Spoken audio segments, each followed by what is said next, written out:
Ah, c'est vrai qu'on dirait juste deux personnes qui se sont trouvées là par hasard. Enfin, en tout cas, le début de la chorégraphie, on fait la même chose. Et puis d'un coup, il y a un petit contact.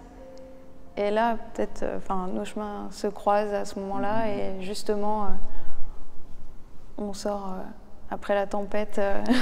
C'est ça, oui. Retour au calme et à l'intime, oui. Entre nous. C'est vrai que c'est ce pas de deux qui arrive comme ça à la fin, c'est comme une petite bulle, un petit moment à part en fait dans le ballet qui finalement est très important et où ça peut être un couple comme ça qui se retrouve. Ouais.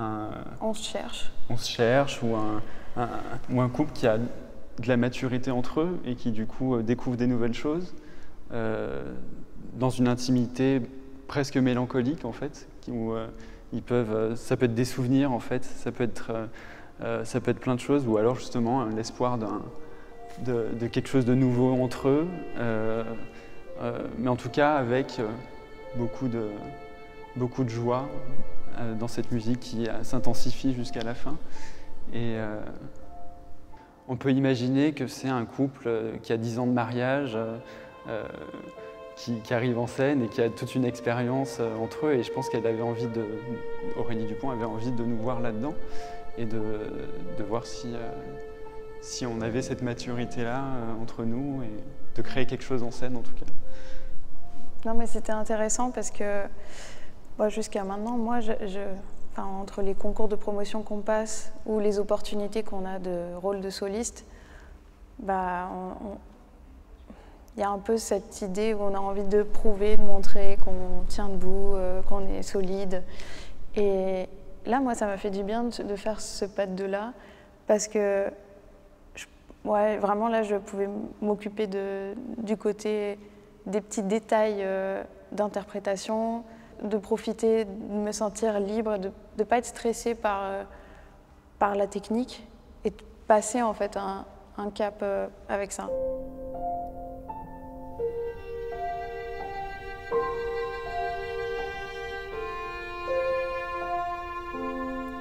Ce que Christopher nous a dit quand on l'a eu en Zoom, nous a dit que ce pas de deux arrivait donc du coup à la fin du ballet et que c'était vraiment un pas de deux, donc pareil, qui avait rien à voir avec le reste du ballet. C'était un peu comme à la fin, après l'orage, donc après la pluie, après tout ça, après la tempête, un couple qui arrive un peu de nulle part et qui peut se retrouver au milieu de la nature, comme une renaissance. Lui, il parlait beaucoup de nature. Ouais. Tu sais, quand on l'a eu en Zoom, il nous a beaucoup parlé de ça, donc le rapport à la nature. C'est vrai que c'est d'être seul en scène comme ça, voilà, c'est de se laisser aller avec cette musique, de revenir aux sources en fait finalement. C'est méditatif. Presque. Méditatif, oui.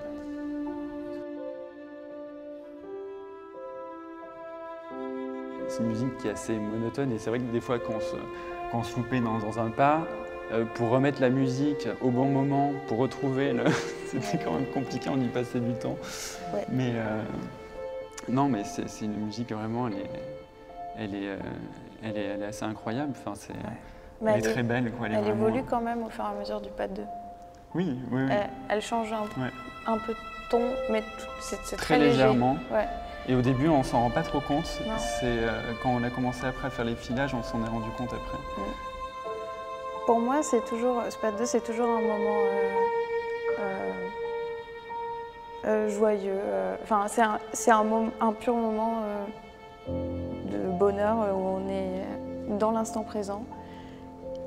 On oublie tout le reste et c'est l'état où on est heureux, on n'a besoin de rien d'autre et juste on se suffit.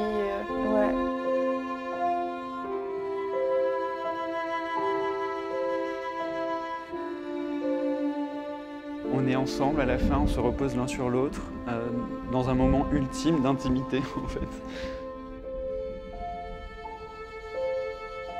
On représente juste la vie, quoi.